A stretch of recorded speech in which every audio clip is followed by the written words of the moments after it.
అందరికీ స్వాగతం అండి. ఇప్పుడు నేను చెప్పబోయే కథలలో తెనాలి రామకృష్ణ కథల్లో చిన్న సంఘటనలు. ముందు చెప్పుకున్నాం కదా, మనము దేవీ నవరాత్రుల సందర్భంగా కొన్ని పోటీలు కవులకే నిర్ణయించారని. అలాగా ఇది మరొక పోటీ అన్నమాట. అందరికీ ఆసక్తికరమైన చిత్రమైన పోటీ ఏమిటో తెలుసా? పెద్దన్నగారు ప్రకటిస్తున్నారు, ఇది తిండిపోతుల పోటీ. నేతితో తయారైన గుమ్మగుమ్మలాడే లడ్డూలను నోరిరుస్తూ లడ్డూలను ఇక్కడ ఉంచాం.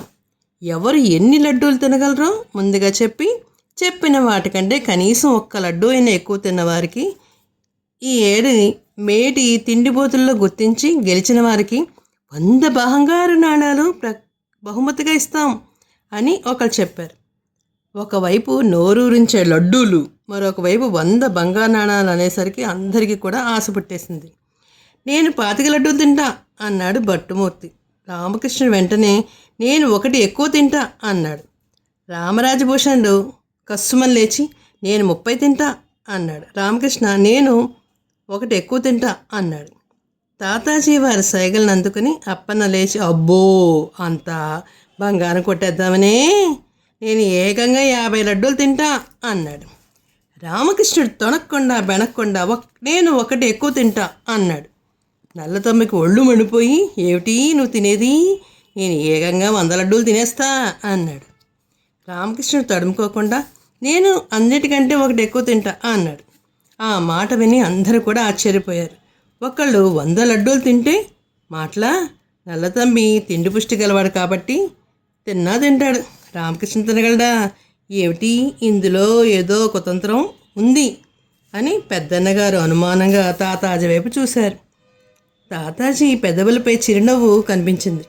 దాంతో ఇదంతా రామకృష్ణుడిని అవమానించడానికి పన్నిన కుట్ర అని, ఇందులో తను ఇరికించి సూత్రధారి చేయాలని పెద్దన్నగారికి అర్థమైపోయింది. ఓ వీళ్ళేదో ఆలోచించారన్నమాట అనుకున్నారు. పోటీ ప్రారంభించండి అన్నారు. అందరికంటే ఎక్కువ తింటానన్నాడు నల్లతంబి కనుక 100 లడ్డూలు అతని ముందు పెట్టేశారు. నల్లతంబి గబగబా లడ్డూలన్నీ తినడం మొదలుపెట్టాడు. 10 తిన్నాడు, 15 తిన్నాడు. తర్వాత అది తిని వ్యామోహం తగ్గిపోతుంది. 25 తిన్నాక ఆయాసం మొదలైంది. 50 తర్వాత కళ్ళు తేలేస్తాడు. 51వ లడ్డు సగం తినలేక వెనక్కి విరుచుకు పడిపోయి ఇక నేను తినలేను అంటూ చేతులెత్తేశాడు. ఇక రామకృష్ణుడి వంతు వచ్చింది. అతడు ముందు నుంచే నేను చెప్పాను అని అడిగాడు. అప్పని కలిపిని ఏం చెప్పావా, నల్లతంబి కంటే 1 ఎక్కువ తింటానన్నావు, మా వాడు 51 తిన్నాడు అని చెప్పాడు. రామకృష్ణ తల అలా పక్కకు పెట్టి ఆహా 1 ఎక్కువ అంటే అని ప్రశ్నించాడు. 52 అనేశాడు తాతాజీ గారు. రామకృష్ణుడి గంపలోంచి 1 లడ్డు తీసి ఇదిగో ఇది 52ది, ఇది 51 కంటే 1 ఎక్కువ అని చెప్పి లడ్డు తిన్నాడు. అన్యాయం ఛీ అని అన్నాడు అప్పన్న. పెద్దన్నగారు నవ్వి ఇదే న్యాయం, రామకృష్ణుడు ఎవరే అంకే చెప్పినా అంతకంటే 1 ఎక్కువ తింటాను అని అన్నాడు. 51 మీ వాడు తింటే 52ది అతను తిన్నాడు. విజయం ఎవరిది? రామకృష్ణుడిదే కదా. ఈ సూక్ష్మం గ్రహించకపోవడం మీ తప్పు కదా. ఆత్రగాడికి బుద్ధి ఘటం, అందుకే అన్నారు అందరూ ఇక అని పలికారు. అందరూ చప్పట్లు చర్చేశారు. రామకృష్ణ తెలివితేటలకి అందరూ కూడా మెచ్చుకున్నారు. మరొక చిన్న సంఘటన ఏమిటంటే గురువారే వందనాలు. ఆనాటి సమయంలో ఎంతో ఆహ్లాదంగా మళ్ళీ పోటీకి మొదలైంది. కొత్త కవులు రాసిన కవిత్వాన్ని విశ్లేషించి పరిహరించడం అందరికీ ఆ కార్యక్రమంలో ప్రత్యేకత. అందుకని దీని పేరు కొత్తొక వింత పాతక రోత అని. ఈ కార్యక్రమంలో పోటీకి నల్లతంబిని ఉంచి విమర్శకుడి కింద రామకృష్ణుని ఎన్నుకున్నారు తాతాజీ వర్గం వారు. తాతాజీ వారు నల్లతంబికి ధైర్యం చెప్తూ ఒరేయ్ నువ్వు రాసింది ఒకే ఒక పద్యం, అది అసంతృప్తి పద్యం, దాన్ని ఆ లింగడిగాడు ఏం విమర్శిస్తాడు, వాడి బొంద, పోటీలో వాడిని దెబ్బతీసి పగదీర్చుకో అని ప్రోత్సహించారు. నల్లతంబి సరేనన్నాడు. మరి ఇద్దరి మధ్య పోటీ ప్రారంభమైంది. నల్లతంబి లేచి నమస్కరించి గురువరై అని మొదలుపెట్టాడు. రామకృష్ణుడు చప్పున అందుకుంటూ ఆహాహా ఆహాహాహా ఏంటి మరొకసారి అన్నాడు అని అన్నాడు.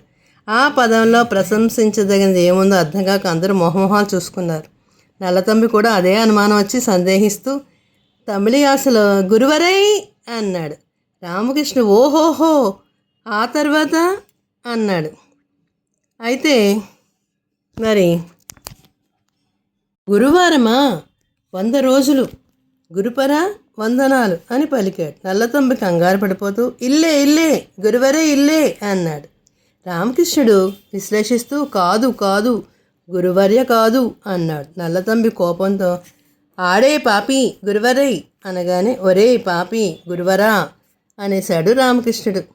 నల్లతంబికి కోపం వచ్చేసింది. పడిపోతూ ఆడేడే ఎన్నాడే ఇది గురువరై ఇల్లే గురువరే పాపి అన్నాడు. రామకృష్ణుడు అనువదిస్తూ అరెరే ఏమిట్రా గురువారం కాదురా గురువదే పాపి అన్నాడు. నల్లతంబి ఆవేశంతో మండిపోతూ ఆమా మహాపాపి అయోధ్య నీచపయ్యా అనేశాడు. రామకృష్ణ ఆవేశం నటిస్తూ అవును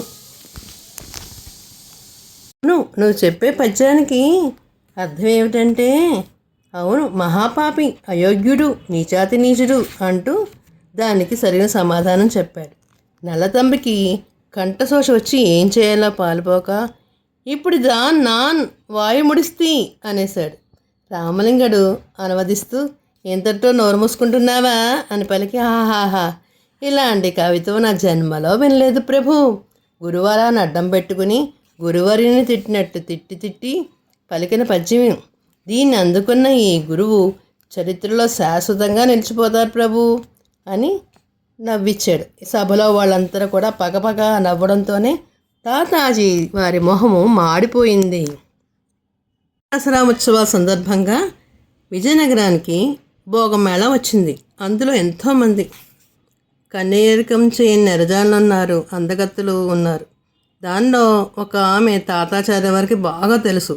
ఎప్పటికైనా ఓ పిల్లకి కన్నేరికం చేయాలన్న కోరిక ఆచార్యుల వారికి చాలా కాలంగా పట్టి పీడిస్తుంది. అయితే వారి రాజ్యంలో ఉన్న పరువు ప్రతిష్టలు అడ్డం వల్ల ఆ కోరిక తీర్చలేకపోయారు. ఆయన ఆశ్రితుడైన అప్పన్న వాళ్ళ కోరికను తీర్చడానికి కంకణం కట్టుకుని అయ్యా ఈ రాత్రి 2వ జాము దాటాక 3వ కంటి వాడికి కనపడకుండా తమర్ని ఆ నెల్లూరు జానా ఇంటికి తీసుకెళ్ళి బాధ్యత నాది. ఆ పిల్లతో తమతో కన్నెరికం జరిపించే పూచి నాది. గుట్టి చెప్పుడు కాకుండా పనముగిద్దాం, తమరు సిద్ధంగా ఉండండి అని భరోసా ఇచ్చాడు. ఆ విషయం కూడా ఎలాగో రామకృష్ణ వారికి తెలిసిపోయింది. అర్ధరాత్రి 2వ జాము దాటాక ఆచార్యుల వారు చందనాలు ఒంటికి పూసుకుని చక్కగా బంగారు ఆభరణాలు పెట్టుకుని తాంబూలాన్ని నములుతూ ఎవ్వరికీ కనపడకుండా నెత్తి మీద ముసుగేసుకుని నెల్లూరు నిరజానింటికి వెళ్ళారు. అప్పన్న వాడిని లోపల పంపుతూ లోపల ఏర్పాట్లన్నీ చేశాం, భోగమేళా తమకి స్వాగతం పలుకుతుంది, అనుభవించను మరి కోడికోత వేళకు వస్తా అనేసి వెళ్ళిపోయాడు. ఆచార్య వారు లోపలికి అడుగు పెట్టగానే కొందరు వృద్ధులు ముసలివాళ్ళు బేగమ్మాలతో పాటలతో వారి స్వాగతం పలికారు. ఆ మాత్రానికే వారు మురిసిపోతుండగా వెనక నుంచి వారికి బోడిగుండు గాలం కనపడింది. వాడు ఉలిక్కిపడి అంతలోనా ఇది గాలం కాదు, నిరజాణ విసిన పూలవాలుజర అని గ్రహించారు. అంతలో వాళ్ళ కళ్ళ ముందు తళుక్కుమని మెరిసినట్టయిపోయింది. వాళ్ళు కనుడెప్పల్లో ఆడిస్తూ అప్సరసలాంటి మెరుపుతీగ లాంటి నెల్లూరు నిరజానులు వాళ్ళ ముందు వయ్యారంగా కనిపించారు. ఆచార్యవారు ఆనంద పారవస్యం పట్టలేక అప్పటికప్పుడే ఒక పద్యాన్ని చెప్పేశారు. అమ్మమ్మో వయసు మీద పడ్డ అల్లుడుగారు సరసాలే అమ్ముడు, నిన్ను చూడగానే ఆయన నోటంటా పద్యం వచ్చేసింది. నీ అందం చూడగానే గబగబా అల్లుడుగారు నీకెంతో చక్కగా పద్యాలు చెప్పాడు, నీకెన్నో మంచి మంచి బహుమతులు ఇస్తారు, అడగవే అంది చీకట్లో ఒక మగ గొంతు. ఆహా అడిగేదేమిటి చొంగ కాచుకుంటూ, నా భోగం మేళాకు వచ్చిన ఈ బోడిగుండు ఒంటి మీద ఉన్న బంగారం అంతా నాది అంటుంటే ఆచార్యవారు మై మర్చిపోతూ అంతా నీదే అనేస్తూ ఆ నెరజాని వెంట శయన మందిరంలోకి ప్రవేశించి ఆ తర్వాత జరిగిందేదో వారికి తెలిస్తే అప్పుడు సంఘటన ఇలా జరిగింది. తర్వాత రాయలవారు కవులతో సమావేశమైనప్పుడు మామూలుగా మన విజయనగరంలో జరుగుతున్న విజయదశమి సంబరాల్లో అంట భోగం మేళా వచ్చారంట అనేసి ఎంతో అందంగా ఉంటారట అని నవ్వుతుంటే రామకృష్ణుడు గబాలు లేచి, అవును ప్రభు, వాళ్ళ అందాన్ని కళ్ళతో చూడాల్సిందే కానీ వర్ణించడానికి వీలు కాదు, వాళ్ళు దేవతా శ్రీమూర్తుల్లా ఉంటారని ఒక ప్రముఖ రసికుడు తమకంతో ఇలా చెప్పాడు బాబు అని చెప్పాడు. పద్యాన్ని వినిపించాడు. ఆ పద్యం వినగానే రాయలవారు మందహాసం చేస్తూ, ఈ పద్యం పలికిన రసిక శిఖామణి ఎవరో అన్నారు. అప్పన్న ఉండబట్టలేక, ఇంకెవరు, మన తాతాచార్యుల వారే అనేశాడు సంబరంగా. తాతాచార్యుల వారు తత్తరపడుతూ, అబద్ధం అబద్ధం, మేము ఆ వారాకాంతం చూడలేదు అన్నాడు. రామకృష్ణ కొంటె నవ్వి, అయ్యా రసిక శిఖామణి గారు, తమరు తమకంలో చొంగ కాచుకుంటూ ఆ స్త్రీకి పాదాకాంతులైనప్పుడు జారిపోయిన పట్టుపంచి ఇదిగో, బంగారు ఆభరణాలు ఇవిగో అంటూ పైకెత్తి చూపుతూ అంతా సభాముఖంతో దద్దరిల్లిపోయింది.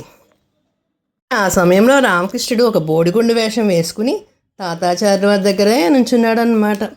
ఎలాగైతే అందరికీ తెలిసిపోయింది.